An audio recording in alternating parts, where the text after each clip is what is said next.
आज हम सभी यहाँ प्रशिक्षण के लिए उपस्थित हुए हैं, जिसमें मुझे भी एक मौका मिला है कि मैं अपनी इस बातों को रख सकूँ।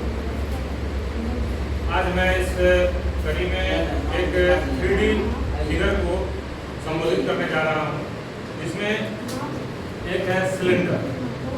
सिलेंडर से रिलेटेड बहुत सारी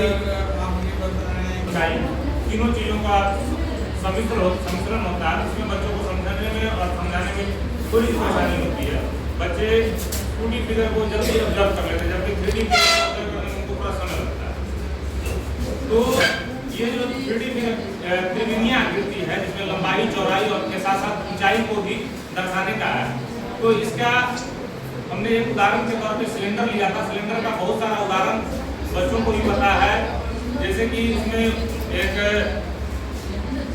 अलग अलग प्रकार की, जैसे कि अगर हम बात करें इस क्लासरूम में, तो फैन का जो पाइप है वो सिलेंडर का आकृति है।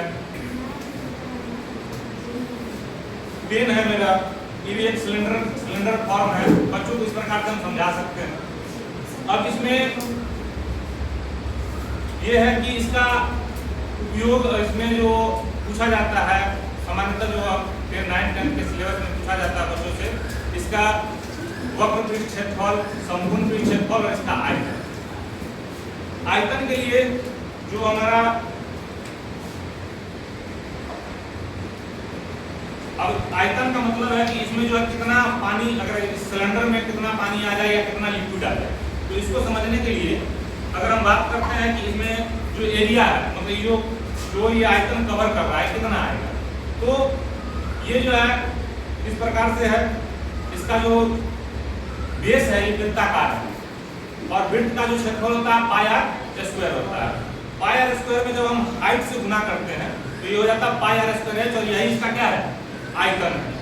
इसमें जब आप डालेंगे पाई आर स्क्वायर, इसका बेस हो गया, और इस पे हाइट से जब हम गुना किए तो ये क्या हो गया, इसका आयतन हो गया पाई आर स्क्वायर एच। उसी प्रकार जो है जब इसका वक्र कर्व सरफेस एरिया पूछा जाए, तो ये एक आप देख पा रहे हैं कि एक आयत का फॉर्मेट है। जब इसको हम कर्व करते हैं तो ये नीचे से एक बेस लगा, वृत्ताकार हो गया ये, तो इसका जो बेस बना है 2 पाई आर बना, और यही इसका क्या है, लंबाई। इसका क्षेत्रफल, लंबाई में चौड़ाई है। जब इसको हम कर्व करते हैं तो ये बेस बन गया वृत्त, और वृत्त का जो है हो गया परिधि 2 पाई आर, इसमें हाइट कर दिए तो क्या हो गया 2 पाई आर एच। तो हम कह सकते हैं बच्चों को कि किसी भी सिलेंडर का curve surface area 2 pi r और उसमें हाइट से गुना कर दे 2 पाई आर एच। इसी में अगर हम संपूर्ण क्षेत्रफल की बात करें तो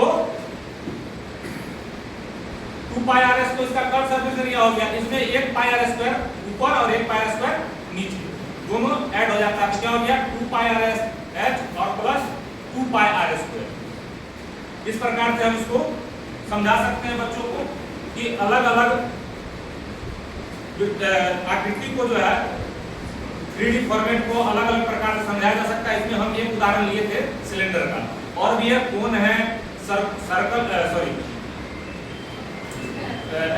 स्क्वायर है, स्फीयर है, सब अलग अलग प्रकार के हम बच्चों को समझा सकते हैं। कोई क्वेश्चन?